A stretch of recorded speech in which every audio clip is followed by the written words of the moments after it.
I've been in a relationship for the past 4.5 years of my life. A committed, monogamous relationship, sometimes long distance, usually not. And now we live together. And I want to talk to y'all about how I got here, what are my feelings, what are my thoughts, and what it's like, because I'm 22 and I can acknowledge that's pretty young to be in such a long relationship. And I can also acknowledge that I probably don't know anything about love. I have been learning for a while now, and it's been pretty cool. Highly recommend. Yeah, let's talk about that, because I think it's kind of juicy. First question, how do we meet? What's our origin story? We met on Bumble. The things that caught my eye, he had a really nice smile. He knew how to take good pictures of himself, which is important as a man. He's also Asian, so I was like, yo, I'm Asian. Let's talk about that. I remember very specifically the first thing that I said when I slid into his DMs was I was making a comment about his Asian glow, and then we just started talking. And what I really liked the fact that he gave me a lot of energy just like right off the bat. He was very attentive. There was no like waiting to respond to me and like playing those types of mind games. We would text, and we'd also talk about politics. That was like one of the very first things where I'm like, I need you to be not gross and conservative, please. Thank you. When we finally did meet up, he took me on a tour around campus. He also dislocated his shoulder on our first date, and then we had to go to the nursing office because he was the nursing president, because he's a nurse. He had to put his arm in a sling, which I think is really funny. And we got ice cream, went down the park, and it was a nice little first date, and got like brunch and stuff. So it was pretty cute. It was pretty whatever. I remember he was so nervous, and it was really funny.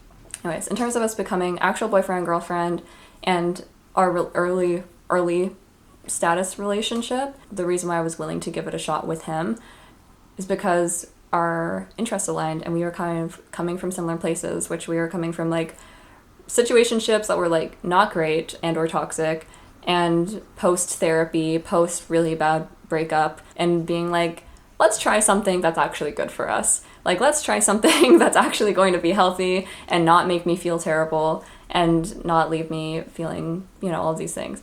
And so I think that was our middle ground. That was our foundation. That's kind of like, we met each other in that spot where we were like, hey, like, yeah, I'm looking, if I am going to get into a relationship, I need it to be not what I had before, because I had a boyfriend in high school and that was really not good. So my perception of love was very skewed because I didn't have any good relationships growing up, and I barely had any good relationships at 16. I was literally still trying to find, like, I was just barely, like, just beginning to start to have good friendships. I had a terrible relationship with my family. I literally didn't feel happy until I was like 15.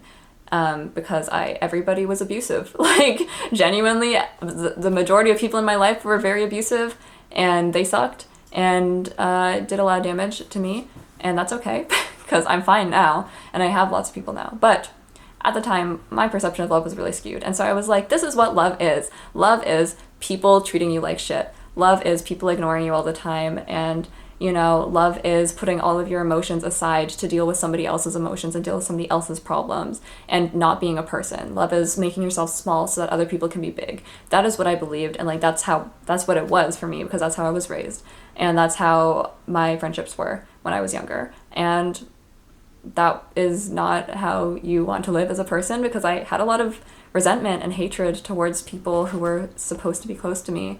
And it's also hard when you are abused from such a young age to understand, like, not to abuse yourself and like to not get yourself in situations that are going to be bad for you. And so I feel like my relationship when I was 16 was very much that happening of, like, I was just repeating those patterns even if I didn't see it that way. And I was like, when next time I get into a relationship, I need to date somebody who has been to therapy at the very least. Like, you don't need to be mentally stable, trust. Like, I think even now at 22, I'm definitely not mentally stable, but you need to know how to deal with it.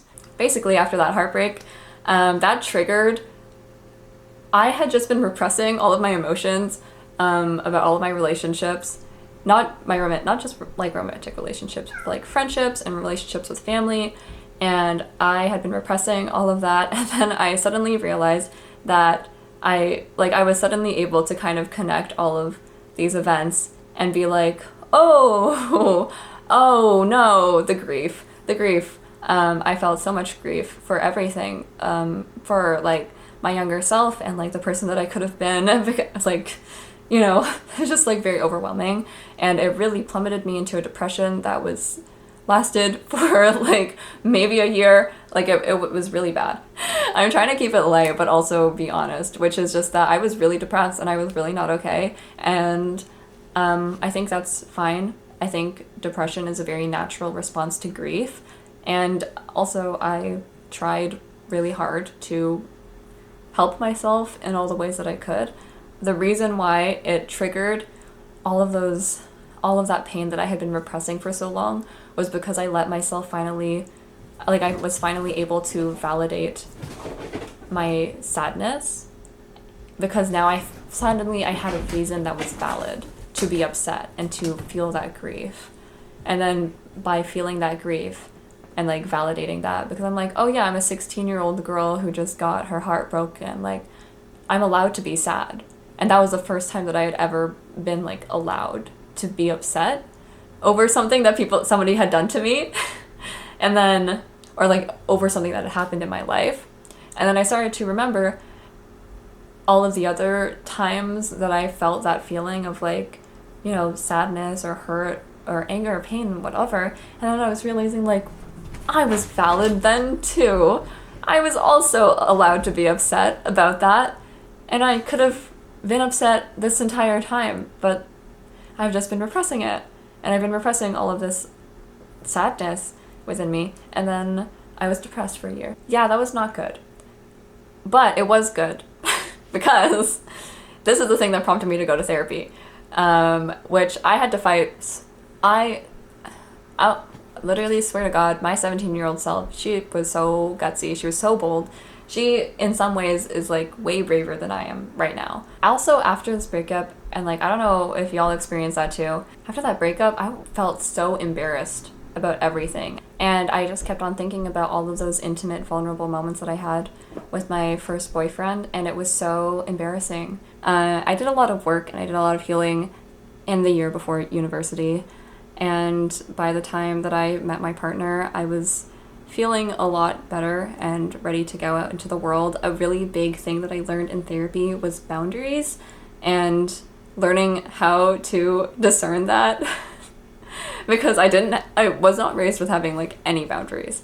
Something she said that was very helpful for me when it comes to meeting new people, that your life, or you as a person, you're like a house, right?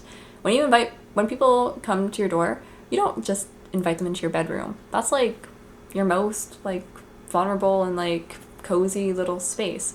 Like if you invite a stranger into your bedroom, they might keep their shoes on, they might like keep their outside clothes on. That's nasty. Like maybe they didn't wash their hands, maybe they have like a little snack and they get it all over your bed. Like that's gross, okay? But when you meet someone at your door, you don't always bring them right into your house, okay? Some people are meant to just stay outside like a little, you know, like an outdoor salesman. Knock, knock, knock. Hey, no thank you. Oh, you're selling 3 vacuum cleaners? No thank you. Bye-bye. See you later. Some people are like living room friends where you're like, yeah, you can come to my living room. We can like chill. We can make art. We can watch TV. We can make music together. That's fun. There's a lot of different parts for this metaphor, okay? But the thing is that you don't invite everybody into your bedroom because that's inappropriate. And also because like you don't know, like these people have to prove that they are trustworthy before you let them into that part of your life.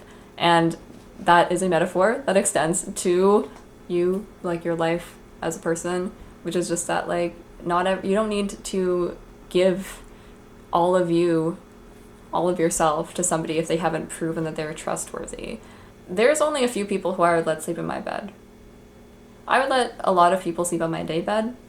This day bed here. I've seen a lot of use. Only a few people would ever be allowed to sleep in my bed. Yeah, anyways, that's a metaphor that helped me when I was 16. And it still helps me now, honestly. I think it's still very applicable because sometimes you need a reminder that, like, you don't need to give all of yourself. You don't need to be doing all that. Don't be doing all that for a stranger, please. And that was a very big theme when I was younger, which is just that how do you know how much to give to somebody? But it's kind of a hard line to draw sometimes when you want to help somebody. But sometimes you have to let people just kind of like make their own mistakes and their own fuck ups, and sometimes they'll learn from it and sometimes they won't. And it's not your job to learn for them.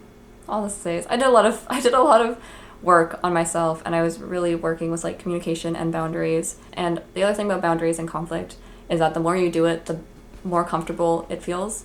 I know it is very scary for a lot of people, but I am so pro conflict at this point. You need to do it. Like, what are you gonna do? Mauled? You're just gonna sit there and be upset? No. My thing too, and I'm gonna talk about this later on in this video, but if you love somebody and if somebody loves you, why would they wouldn't want you to be upset. They wouldn't want you to like sit there and be anxious or mad or sad because of something they said. They would want to work it out and they would want to talk to you about it.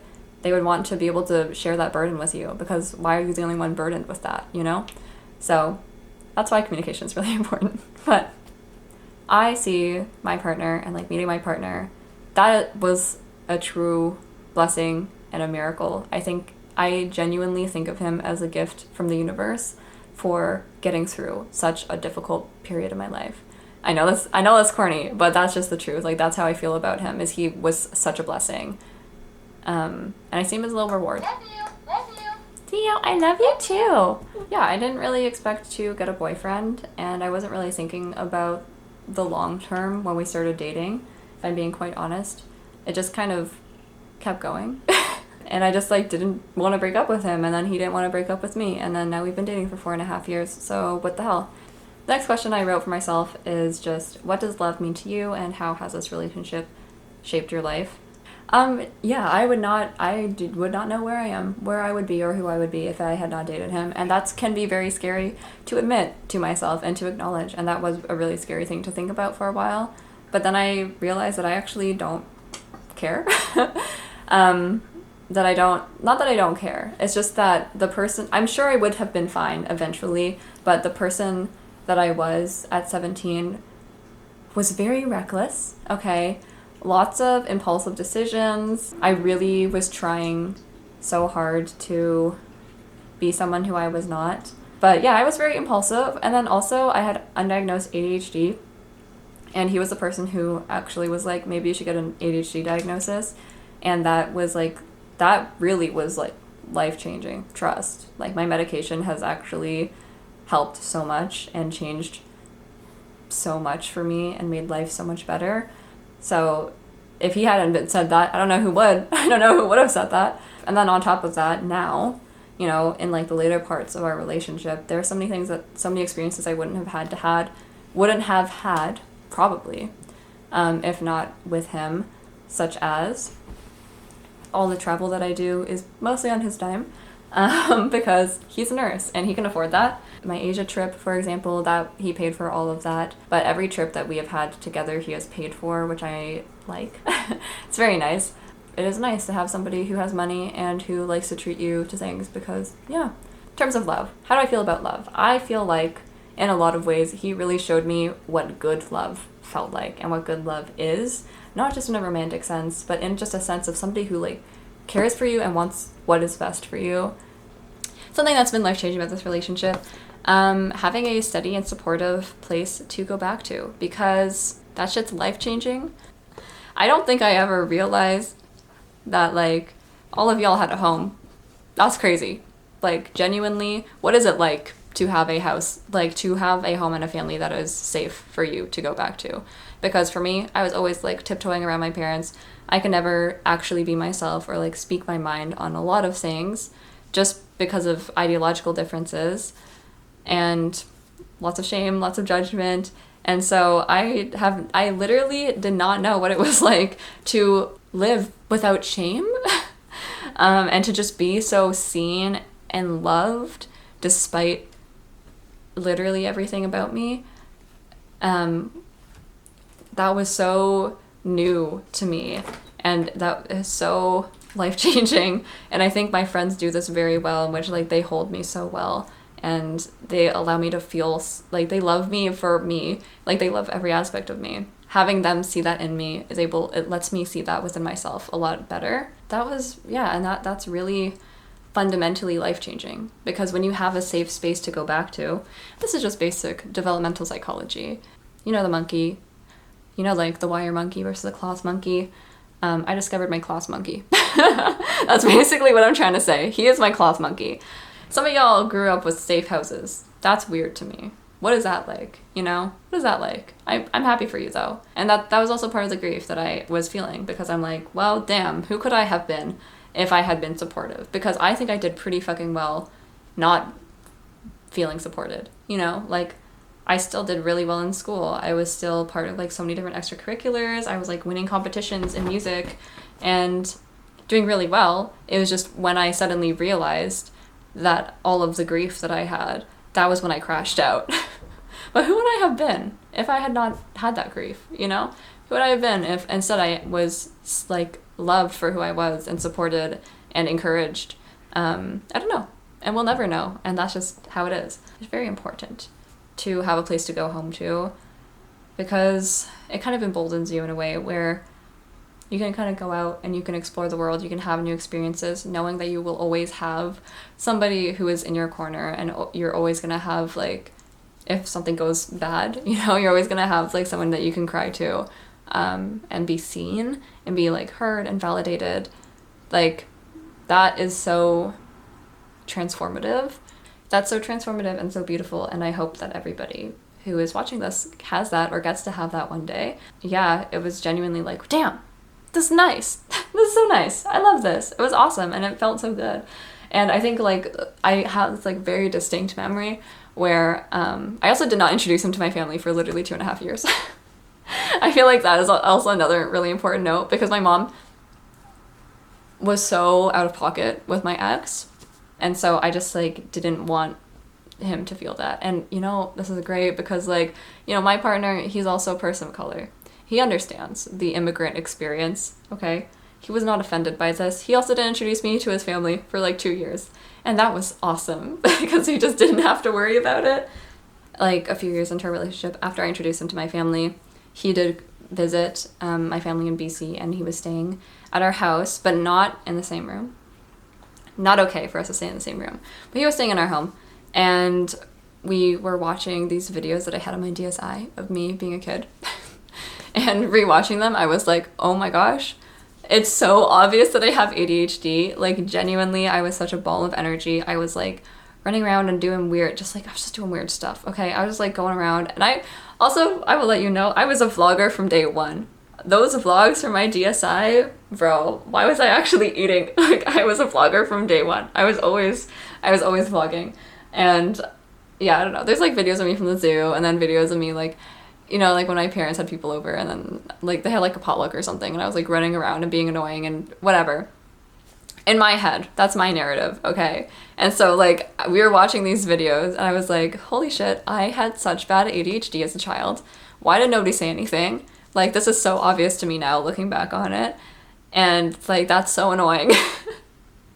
Like, looking back on it, I was like, I was annoyed by myself, because I was like, girl, you need to calm down. Like, you need to sit your ass down and take a chill pill, because you're giving too much. But, yeah, I looked over. It's my third take. I looked over, and he had such a look of fondness and love in his eyes. And then he turned to me, and he just said, you've always been yourself. That was so nice to hear. But yeah, like, that healed some part of me. Like, I think that really just, like, solidified something about our relationship that I had never, like, consciously thought before. Just the power of having somebody who loves you for you. I know that's not mind-blowing at all. I know that is not original. But I really, really, really felt it in that moment, and I really just, like, felt so seen. Knowing that even despite me not liking that part of myself, because my first reaction was like, oh, I'm so annoying, you know? Like, even feeling that way. But, like, to have somebody there who sees those parts of you that you don't like, and having someone there to see that and still say, like, no, I love that about you. That was really nice. I need to hear that. Like, that was like, that was so beautiful. That was such a beautiful moment for me. And he was just being genuine, and he was just being himself, and that was wonderful. Good love holds you down. It keeps you steady. It doesn't like bring you down. It doesn't like keep you, capped or anything. But it's like when you're in a hurricane and you need some heavy ass boots, or else you're gonna get flown away. Like, that's how I feel. Like, he has always been guys. Sorry, my cats are fighting. He's always been that safe space for me. He's always been like, when the world feels so mean and terrible and awful, I've always been able to like talk to him about it and feel better about it. Yeah, having his support, it's made me so brave. Like, it makes me so brave, and I love that. Prior to him actually graduating and working and being a nurse, he had the intention of going to mental health nursing, which he did end up doing. He does ICU. Yeah, that was also very helpful, because I struggle with my mental health in my depressive, moments, fugues, perhaps. Like, sometimes a bitch gets depressed, okay? But something that he does that helps me is, like, he'll let me mope for a bit, and, like, he'll hear me out and, like, whatever. But eventually he's like, okay, like, we need to go out. Like, we need to go touch grass and, like, go outside, and do something. And so that is very helpful for me. He holds me accountable in that way, where he's like, girl, you're making yourself miserable right now.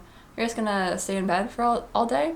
No, like, let's go out. Let's go on a walk. And that helps. Like, genuinely, sometimes you do need to be taken for a walk. Oh yeah, the other thing I was gonna say about this is that he's really autistic. And I'm really ADHD, and something about that just works. I don't know about y'all, but so many of my friends are like ADHD couples, and we really just like balance each other out, and I really love that for us. Like, I think that's such a slay. We're like our kids are going to be so neurodivergent, and I love that. Next thing is, what do I love about him and our relationship? Something I love about him. Let's see. Oh, he's a great dancer. He's a really good dancer. He is so smart. He literally got like a 4.2 GPA. He was valedictorian. He won literally 6 out of the 8 awards that he could have won. He got enough scholarships to pay off his entire university situation. I love that he's so smart. He's very ambitious. Please ignore Momo in the background. Alright, so he's very ambitious. Literally, I was gone. Mans was bored. I was going home for a few weeks last month because I was getting my driver's license, and I had to practice. He was bored because I was going home for like half the week every week for a bit. So he got really into local politics and ended up on the newspaper multiple times. And I was just like, that's so random. But okay, like, I guess you can just do that. And like, I don't know, he was like talking to the counselor. Like, it was kind of funny. But yeah, he was very smart, and I like that. I also like it because I love board games, but I don't have the attention span to learn all of the board game rules. And so if I ever play board games with my friends, he will literally, like, the entire instruction manual, and then he will just be the rules lawyer of the game, and he'll, like, explain it to everybody in simpler terms, and it's really accessible, and I love that. He's really autistic, and so sometimes that can make him really stubborn. It's always worked out for me, though, but that can make him really stubborn. But it also means that he's really good at setting boundaries, because if he doesn't want to do something, he's not going to do it. And that's really helpful for me as like a people pleaser and a doormat, because sometimes I just blame him instead, and they're like, oh yeah. Like, in first to second year, I had a really manipulative friend who would like constantly try and take advantage of me and my niceness and everything. And as I was realizing that they were very manipulative, they asked me to drive them like an hour and a half across Toronto so that they could hang out with their friend and their friend's like cousin, I guess. And then I was like, no, because Nathaniel wouldn't want to do that. And he's the one, and it's his car. And that was awesome for me, because I was, and then they were like, oh, true. Because I knew that they couldn't manipulate him because of his autism. And I just think that's so funny. It's also kind of a superpower. His ability to set boundaries is awesome. His intelligence is awesome. I love the energy he brings to social gatherings. My friends love him, and I feel like that is such a flex, because so many I feel like it's such a stereotype of like the girl who has like the shitty boyfriend and everyone like hates her boyfriend. But my friend group loves my boyfriend and they love hanging out with him. It's also great to have him if we're like going clubbing and stuff, because then he's able to like keep my friends safe and kind of like ward off men. He is very aware that as a man he has that power. He also commits to the bit quite a bit. He commits to the bit. Yeah, he's very honest. What else do I love about him? I just love everything. He's so funny. Like, I can talk about this man forever. I love him. He's awesome. Not only does he treat me really well, but he's also a great guy. And he makes friends easily. People love him. He brings good energy wherever he goes. And I love being in his life, and I love supporting him. And I love how he supports me and how he's in my life. Yeah, and we're just like, we're great. He's very empathetic and very kind and very like loving and good. I think also the communication aspect is really helpful as well, because going into this relationship I was very dead set on communication, because that was something I did not have with my past relationships, and I was like, no, I need to be able to talk to you about stuff. This is important. I was like, I need to be able to talk to you about stuff, and I need to be able to have a conversation with you where I can tell you that you hurt my feelings and have it go okay. I think something I read, and I read this in a textbook for a second year health class, so I'm not gonna be able to find the citation for this, but there was a quote somewhere that was essentially saying that a relationship is a place where you can relive those old hurts and have them be soothed, or have this story be different. And so I think there's a lot of times where your brain is just like, oh, okay, well, it's just like, fool me once, shame on you. Fool me twice, shame on me. You don't want to have that shame on me, So there's a lot of times your brain makes assumptions, and that's kind of what it does. Your brain's a prediction machine, okay, from a psych major.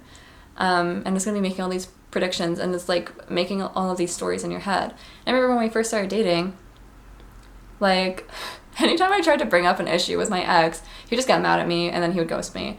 And then that would make me really upset. And I remember when I started dating my current partner, I was so scared around conflict, but I knew that I had to do it, because I was like, I made a vow to myself that I'm going to be honest about my feelings, and I'm going to communicate, and I'm going to set boundaries. And so, when you're first entering a relationship, you don't know shit about each other. There's always like little things that you say or you do because you don't know that that's like a wound. And so I was literally, if I ever had a thing, here's the rules I made to myself, is that, and it's done me pretty well, but it's basically, if something happens, like somebody says something and it upsets me and it's keeping me up at night, then I need to talk to them about it. Like, if I spend the night thinking about what they said and how that hurt me and being upset about it, then I need to talk to them about it. I probably need to set a boundary. That probably means that something was crossed, or like something happened, and that I should talk to them about it. And that has done me really, really well, honestly. There would be times, especially like in first year university, I would literally be so anxious about conflict and like conversation, everything, and like I would not be able to sleep, or I would literally send a text at like 3 a.m. On like Snapchat, and I would literally just like put my phone down and be like, I'm not looking at my phone until like 8 a.m. And I'd be like, oh, like I'd be like so scared to see what he had to say, because I'd be so anxious about it. And then he'd be like, oh, I'm so sorry, like, oh, I'm so sorry that like I did that, like I didn't realize, blah blah blah, like I won't do it again, or like how do you want me to act next time, And it was so nice because my brain was so hardwired to being like, if you bring up how anything that somebody else has done has hurt you, they're just going to deflect and blame it on you, because that's always what happened when I was younger. Every single time I'd be like, you really hurt my feelings, and I'd be like, well, I have anxiety, that's just how I talk to you, that's just how our friendship is, that's just like blah blah blah, instead of being like, I'm sorry that I hurt your feelings, which is such a basic and simple thing, but it really needs to be said and acknowledged, that like, you can admit that you're wrong, and you can say sorry, and actually your relationship will be better for it. And it took so long for my brain to learn, okay, I'm safe speaking my upsets, like I am safe to just talk to him about it. And it took a while for me to unlearn that in my head, that I was going to be in trouble essentially for being upset. And it was really nice. It's really nice to have somebody who isn't going to get mad at you for having your feelings hurt. Something that I like to say is that you're a person and you take up just as much space as everybody else, okay?